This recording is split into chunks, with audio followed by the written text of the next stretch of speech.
एक सफ़र में कोई दो बार नहीं लौट सकता। अब दोबारा तेरी चाहत नहीं हो सकती। आवाम को जोहार, सलाम, नमस्कार। मेरा नाम मल्लिका है, अभिवादन स्वीकार करें। ये खबर शायद आपके लिए मायने नहीं रखती, लेकिन इस खबर को बनाना पड़ रहा है। हवाओं में सुगबुगाहट है, सवाल है और एक अनकहा दर्द भी। किसी भी विद्यालय का, कॉलेज का एक औपचारिक कार्यक्रम होता है, दीक्षांत समारोह, जिसे हम कॉन्वोकेशन कहते हैं। लंबे समय से कई सेशन जो छात्र छात्राएं निकल जाते हैं, उनको इंतज़ार होता है कि एक ऐसी व्यवस्था में हमारा दीक्षांत का कार्यक्रम होगा जिसमें हमारे परिवार के जन सम्मिलित हों, हमारे दोस्त आए।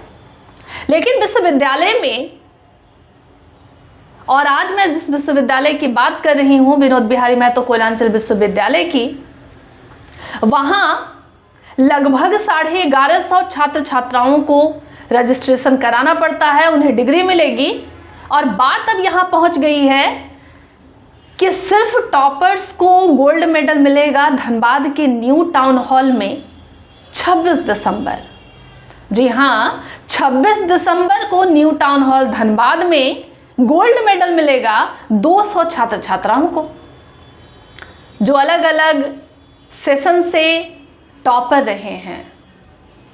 लेकिन एक सवाल है, और ये सवाल उन तमाम बच्चों का है जिन्होंने अच्छा परफॉर्म किया है, कि वो जो 200 छात्र छात्राएं एक बंद कमरे में दीक्षांत समारोह के दिन उपस्थित होंगे,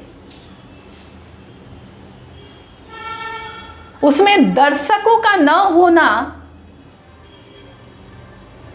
क्या उनका अपमान नहीं है? क्या यह कार्यक्रम सम्मान के लिए रखा जा रहा है? दर्शकों, मुझे नहीं मालूम कि इस खबर का मायना आपके लिए क्या है, लेकिन एक जो दर्द जो छात्र छात्राओं के भीतर है, कि अगर बार बार ये दिलासा दिया गया कि कॉन्वोकेशन होगा, अच्छे तरीके से होगा, लेकिन विश्वविद्यालय के पास जो अपना एक लंबे समय से चला आ रहा कॉन्सेप्ट है, या जो बात है जो बार बार उठ जाती है, सामने आ जाती है पत्थर की तरह, एक विशाल पत्थर की तरह, फंड की कमी, बजट में कटौती की गई, और जो दीक्षांत समारोह बड़े स्तर पर करना चाहिए वो एक कमरे में, एक ऑडिटोरियम में सिमट कर रह जाएगा न्यू टाउन हॉल धनबाद।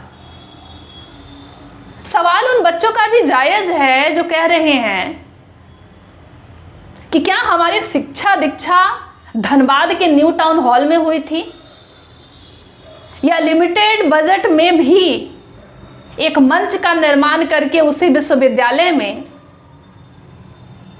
आप दीक्षांत समारोह करवा सकते थे? दर्शकों, आपको यह भी ज्ञात है कि अब तक विश्वविद्यालय के पास अपना कोई बड़ा ऑडिटोरियम नहीं है।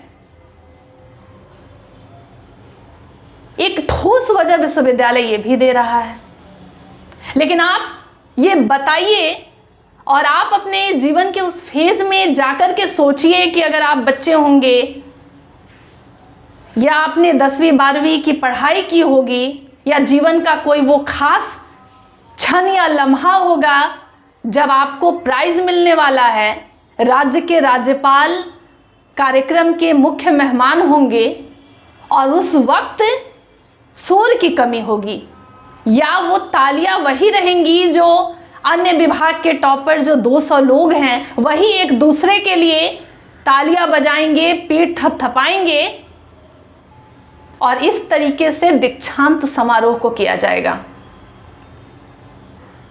ये सवाल प्रबंधन से भी है कि बार बार पोर्टल ओपन करवाया गया, बहुत सारे छात्र छात्राएं, जितने 1150 छात्र छात्राओं की संख्या सामने आ रही है कि उन्होंने रजिस्ट्रेशन कराया था, वो डिग्री के लिए बेचैन थे,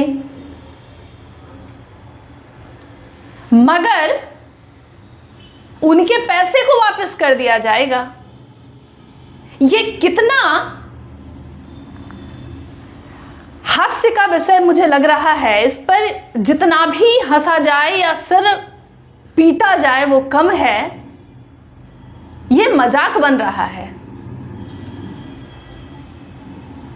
शायद जो लोग मीम्स बनाते हैं उनके लिए मीम्स का एक विषय मिल रहा है, सब्जेक्ट मिल रहा है कि पैसे एक विश्वविद्यालय द्वारा वापस किया जा रहा है बाकी छात्र छात्राओं को, और टॉपर्स को गोल्ड मेडल मिलेगा और ताली बजाने वाले भी जो अन्य विभाग के दूसरे सेशन के टॉपर्स ही रहेंगे।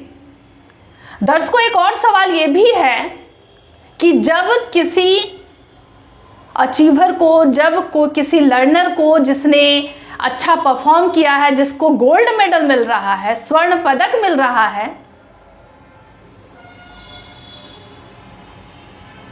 उसको आप मिसाल के तौर पर देखेंगे, सोसाइटी उसे सम्मान की नज़रों से देखता है। वो जो छात्र छात्राएं लंबे समय तक 2 साल अपने समय को लगाते हैं, मेहनत करते हैं, और शायद वो, मुझे नहीं लगता कि इसे दिन की उम्मीद में बैठे होंगे कि उन्हें सम्मान तो मिल रहा है पर देखने वाला, शोर मचाने वाला वो क्राउड नहीं मिल रहा है। और ऐसे कार्यक्रमों को इसलिए भी किया जाता है कि जो बच्चे जिनका पढ़ाई में मन नहीं लग रहा है या जिनके जीवन में मोटिवेशन की कमी है, वो दूसरों से सीख लें, उन छात्र छात्राओं को देखकर समझे कि ये भी एक साधारण ही बच्चा है जो मेहनत करके इतना आगे बढ़ा है। मिसाल मानवता तो दूर की बात है, एक कार्यक्रम जिसका आयोजन एक बड़े मंच पर होना चाहिए, उसका आयोजन एक ऑडिटोरियम में बंद कमरे में हो रहा है। यह बिल्कुल छिप छिपा करके किया गया एक प्रयोजन की तरह होने वाला है, जिसमें राज्य के राज्यपाल बतौर मेहमान आएंगे। चलिए, यह भी फैक्ट सही है कि कोरोना के कारण सोशल डिस्टेंसिंग को देखते हुए पहला दीक्षांत समारोह विश्वविद्यालय का सिम्फर के ऑडिटोरियम में किया गया। आप उस वक्त उस हाल में नहीं थे। विश्वविद्यालय प्रशासन की कोई गलती नहीं है कि उन्होंने एक बंद कमरे में कम लोगों को बुलाया, टॉपर्स को सम्मान दिया, लेकिन हम उस बुरे दौर से, बुरे फेज से निकल चुके हैं और अब ये हवाला दिया जा रहा है कि फंड का अभाव है। और आपने भी हमारे चैनल पर VC सर जो हैं श्री राम सिंह, उनका मीडिया बाइट भी देखा होगा कि बड़े दमदार तरीके से आदमकद प्रतिमा जो विनोद बिहारी महतो की अनावरण हुआ था, उसके बाद एक बड़ा कार्यक्रम होगा कि पूरा कोयलांचल देखेगा, पूरा कोयलांचल बस तस्वीरों में देखेगा। वो जो टॉपर्स रहेंगे उनके परिवारजन, उनके दोस्त, उनके सगे संबंधी कोई नहीं देख पाएंगे। कई बार होता है कि अगर आप विश्वविद्यालय में कार्यक्रम करते हैं तो बिग स्क्रीन के माध्यम से जो लोग पीछे बैठते हैं या परिवार जन जो कि दूर बैठे हैं वो भी देख सकते हैं कि मेरे बच्चे को किस तरीके से प्राइज मिल रहा है, या वो बच्चे जो इंतजार में हैं कि मेरे दोस्त को देखेंगे। वो सारी प्लानिंग कहीं ना कहीं धरी की धरी रह गई। इस खबर पर आपकी क्या राय है, बताइएगा। मुझे नहीं लगता कि कोई भी प्रतिभावान छात्र छात्राओं ने इस तरीके से कभी कल्पना भी की थी कि बंद कमरे में, जो कि ये दौर कोरोना का नहीं है, विश्वविद्यालय इस तरीके से न्यू टाउन हॉल धनबाद में दीक्षांत समारोह करेगा। क्योंकि मुझे लगता है कि बड़ा से बड़ा कोई प्लेयर हो और जो रिस्पॉन्स हम तक पहुंच रहे हैं, बड़ा से बड़ा खिलाड़ी भी जो है